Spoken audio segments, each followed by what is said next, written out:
संयम कहते किसे?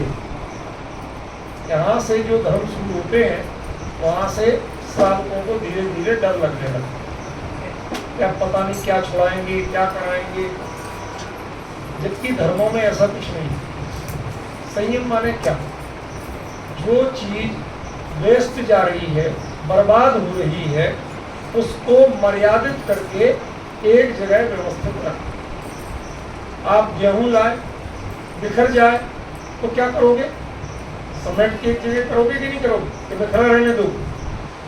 करते ना। इसी प्रकार हमारी जो ऊर्जा 5 इंद्रिय और मन के माध्यम से पता नहीं कहाँ कहाँ बिखर रही, उसको अपने आप में पूंजीभूत करना, केंद्रित करना, विषय कसाय में न लगा के अपने हित में लगाना, बस इसी का नाम संयम। ये खाने पीने की बातें, ये ज्यादा संयम नहीं है। हमारे यहाँ बहुत ज्यादा दिमाग में वायरस भरे गए।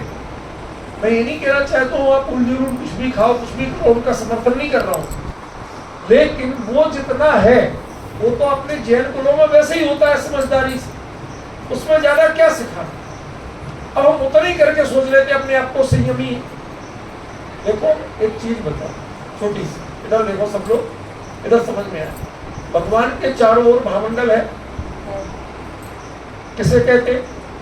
ये जो है ना, ये भावमंडल। हम लोगों के यहाँ क्या होता है? मात्र सिर के चारों ओर लगा, जबकि भगवान का जो भावमंडल होता है पूरी बॉडी के चारों ओर। भगवान जैसे विराजे हैं पद्मासन मुद्रा में, उनके पूरी बॉडी के चारों ओर क्या है? इसे जिसे इंग्लिश में आप ऑरा कहते हैं, ये है क्या चीज? होता कैसे? हम लोग सोचते हैं कोई बड़ी भारी तपस्या, बड़े भारी ज्ञान से होता होगा, ऐसा नहीं। अपने चित्त की चंचलता रोकने से हो।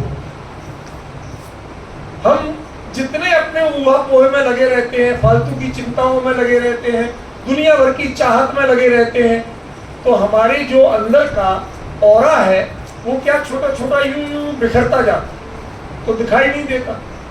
और यदि आप बिल्कुल शांत मुद्रा में अंदर से बिल्कुल शांत होकर के, आत्म केंद्रित होकर के बैठे, तो धीरे धीरे हर बॉडी में ऑरा होगा, कुदरती होगा। इसे हम देसी भाषा में तेजस शरीर कहते हैं। हर औदारिक शरीर जो स्थूल दिख रहा है, विक्रिय शरीर हमारे होता नहीं है, देवों नारकियों के होता है मुख्यतः, या विक्रिय दीवारों के होता है। आहार शरीर मुनिराजों के होता है। अब बचा तेजस और कारमान। तो कारमान तो जो कर्म हमें बंधे हुए हैं वो कारमान शरीर है। उसके अलावा औदारिक शरीर को जो ऑरा देता है, ओप देता है, चमक देता है, उसका नाम तेजस शरीर। वो हर जीव के होता है संसारी अवस्था, कोई ऐसा नहीं होता। लेकिन हम क्या करते हैं? उसको बिखेरते रहते, बहुत सारी दुश्चिंताएं लगाए रहते, उससे वो बिखरता रहे, वो पूंजीभूत नहीं हो, केंद्रित नहीं हो। तो जब वो छोटी सी चीज है और बिखर जाएगी तो उसका नतीजा क्या होगा? कहाँ दिखेगा? है ही बहुत। आप एक मुंह रेसा लो नील का और एक टंकी पानी में डालो तो पानी नीला हो जाए? नहीं। लेकिन वही एक चम्मच लो पानी और उसमें एक रेसा डालो तो कलर आएगा कि नहीं आएगा? अंतर क्या हुआ? हमने बिखेरा कितना? जितनी चीज थी उसको उतनी ही मात्रा में केंद्रित कर। हमारी ऊर्जा यदि सीमित है तो हम उसे अपने हित में केंद्रित करें, दुनिया भर के चिंतन में नहीं लगाएं। कौन आया, कौन गया, किसके क्या हुआ। मैं तो सच बताऊं, मनोज जी का, रजनीश जी का बड़ा उपकार मानता हूं। मैं आराम से पूजन करता रहता हूं, ये लोग सबकी चिंता करते हैं, सबकी व्यवस्था करते हैं, छोटा मोटा इशारा कर दिया। इतने विनम्र स्वभावी है, साधर्मियों को पूजा में, सामग्री में इतना भी कष्ट न हो जाए, उनका स्वास्थ्य ठीक नहीं रहता, फिर भी हमेशा सुबह से आके पूरा काम करते हैं, हर जिम्मेवारी निभाते हैं। अपन थोड़े थोड़े केंद्रित होते हैं। कभी आपको इसका अभ्यास करना हो संयम का, तो खान पान का संयम में ज्यादा जोर नहीं देता। क्यों? वो आपके विवेक पे खींच तान के हम करा भी देंगे कि ये चीज छोड़ दो, होगा क्या? यदि वही चीज याद आती रही तो छोड़ने का फायदा क्या हो? संयम छोड़ने का नाम नहीं है, संयम अपने आप को हटाने का नाम, उस चीज के विकल्प से अपने आप को हटाने का नाम संयम। आप दिल्ली भर में नॉन वेज खत्म नहीं कर सकते, लेकिन हम उस दुकान से नहीं लेते, उस गली से नहीं निकलते जहां पर ऐसा हो, तो इसका नाम ही तो संयम है। जहां जिससे क्रोध आता हो उससे बचना, इसका नाम संयम। जहां में मान कषाय होती हो उससे बच के चलना, इसका नाम संयम। जहां में छल कपट के भाव आते हो उससे बचना, इसका नाम संयम।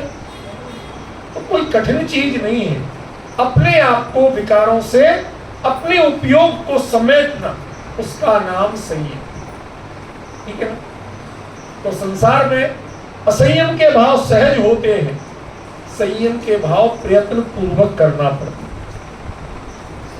यदि हम 5 मिनट लेट होने लगे तो लोगों को आकुलता सुन, सारा दिमाग बाहर घूमने लगता, ट्रेन लेट हो जाए तो कुछ नहीं करते, इत्मीनान से इंतजार करते। क्यों? ये मजबूरी, जाना है। तो धर्म करना है, इसकी हमें अंदर में इच्छा नहीं है, टाइम के अनुसार एडजस्ट करते हैं। तो कभी 2-4 मिनट हो जाए, धैर्य रखो, उत्साह बनाए रखो। हमारे लिए कई बार सूचना नहीं होती कितने लोग आएंगे, हम उसके हिसाब से सामग्री तैयार करते, बेचारे इन सब लोगों को बार बार डिस्टर्ब होना पड़ता, पर हमें कोई शिकायत नहीं। हमारे इतने सज्जन लोग मिले हैं, वो पूरा सहयोग करते हैं, वो कोई आवेग नहीं दिखाते, कभी नाराजी नहीं दिखाते, वो भी संयम रखते हैं। हम सब भी संयम रखें, हम घर जाने की हड़बड़ी नहीं करें, संसार के विकल्प की हड़बड़ी नहीं करें, हम पूजा में मन लगाएं, भगवान के गुणगान में मन लगाएं, ये भी संयम। ख्याल में हम अपने स्वरूप का विचार करें, ये भी संयम। हम अपने परिणामों की शुद्धि का विचार करें, ये भी संयम है। तो भैया हम ज्यादा खान पान के संयम की बात नहीं करते, पर हम ये संयम जरूर रखना चाहते हैं कि हम किसी पर काम नहीं करें, क्रोध नहीं करें, मोह नहीं करें, लोभ नहीं करें, उसमें अपने आप को संभाल के रखें। हमारे परिणाम बिगड़ के जाते हो उस जगह, तो उससे हम अपने आप को कंट्रोल करें। सेल्फ कंट्रोल का नाम संयम है, दूसरे के त्याग का नाम संयम। भोजन आदि है पर वस्तु, असली है कि हमारा उसके भोजन में मन नहीं जाए। मन तो जा रहा है और बता कि आज हमारा व्रत है, काय का संयम? मैंने रोटी नहीं खाई आज, तो संयम कहाँ होगा? रोटी का याद तो आपको है, रोटी पर उपयोग न जाए, उसका नाम संयम। आज व्रती लोगों की दिन भर देखेंगे कि उन्हें कितना संयम रहता है। जो सब पक्के पड़ गए अब सबके संयम रहता है। पहले तो पता है वो उनके घर वालों पर क्या क्या बीतती है, उससे पता चल जाता है कितने अनुसार आज हमारा व्रत है। जब वो ऐसे तमतमा के बोलते हैं तो पता चल जाता कितना संयम। थोड़े से मन की शांति रखना, किसी से नाराजी मत रखना, किसी से अभिमान मत करना, वो संयम सार्थक है। अकेले रोटी छोड़ने का नाम संयम नहीं है, इससे संयम नहीं है। आज यह दिन संयम धर्म के दिन पड़ता है हर साल, ये बहुत अच्छा है, एक संयोग भी है और एक मैसेज भी है कि इस दिन हम खाली खान पान छोड़ने को ही नहीं माने, खान पान और विषय कसाई की ओर उपयोग नहीं जाना, इसका नाम संयम है।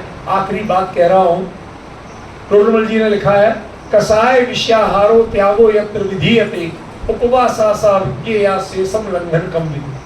आज उपवास है ना कहीं, तो उसका लक्षण दिया, पहले कसाय छोड़ो, ना गुस्सा करेंगे, ना आकड़ेंगे, ना छल प्रपंच तिकड़म की बातें करेंगे, ना लोभ की बातें मन में विचार लाएंगे।